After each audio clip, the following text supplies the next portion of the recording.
आम आदमी पार्टी में हाल के दिनों में बड़ा राजनीतिक भूचाल देखने को मिला जब राज्यसभा सांसद राघव चड्ढा समेत कई बड़े नेताओं के पार्टी छोड़कर भारतीय जनता पार्टी में शामिल होने की खबर सामने आई।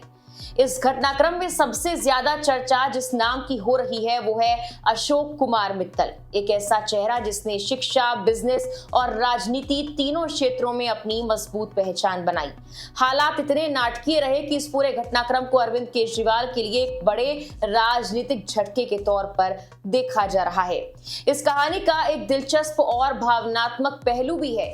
अशोक मित्तल वही व्यक्ति हैं जिन्होंने साल 2024 में जब Arvind Kejriwal excise policy case में जमानत मिलने के बाद मुख्यमंत्री पद से इस्तीफा देने के बाद बाहर आए थे, तब उन्हें अपने सरकारी आवास पर ठहराया था। यह आवास दिल्ली के मंडी हाउस के पास 5 फिरोजशाह रोड पर स्थित है, जो उन्हें राज्यसभा सांसद होने के नाते आवंटित हुआ था। उस वक्त मित्तल ने न सिर्फ केजरीवाल बल्कि उनके परिवार का भी स्वागत किया था, जो राजनीतिक रिश्तों में भरोसे और करीबी का संकेत माना गया।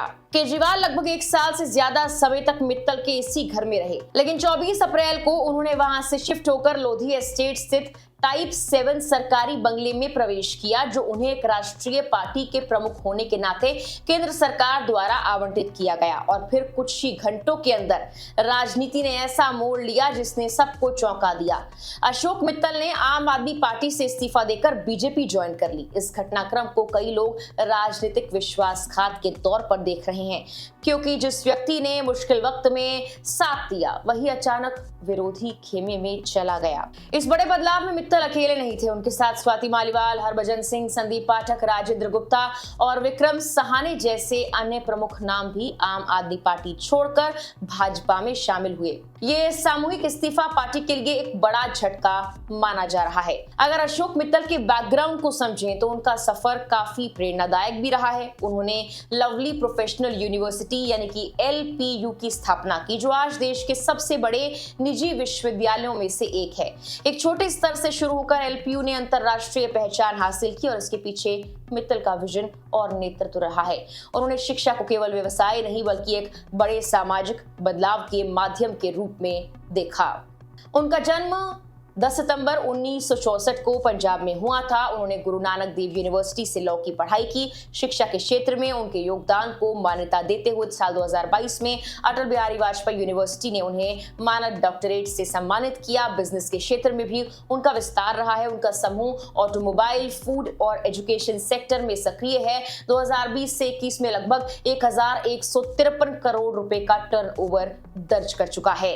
राजनीति में उन्होंने आम आदमी पार्टी के साथ एंट्री की और 2022 में पंजाब के राज्यसभा सांसद बने। संसद में उनका फोकस शिक्षा सुधार, स्किल डेवलपमेंट और उद्यमिता पर रहा। साल 2006 में उन्हें राज्यसभा में आम आदमी पार्टी का उपनेता बनाया गया, जो उनकी बढ़ती राजनीतिक ताकत को दर्शाता था। हालांकि ये भी स्पष्ट है कि उन्होंने राघव चड्ढा की जगह नहीं ली थी। दोनों अलग अलग भूमिकाओं में सक्रिय थे। उपनेता बनना केवल पार्टी के अंदर नेतृत्व विस्तार का हिस्सा था। उनके निजी जीवन में उनकी पत्नी रश्मि मित्तल शिक्षा प्रशासन में सक्रिय हैं। उनका एक बेटा है और एक बेटी है, जिनके बारे में सार्वजनिक जानकारी सीमित है। साल 2026 के अनुसार उनकी उम्र लगभग 60 से 65 वर्ष के बीच मानी जाती है और आधिकारिक रिकॉर्ड के अनुसार उनके खिलाफ कोई आपराधिक मामला दर्ज नहीं है।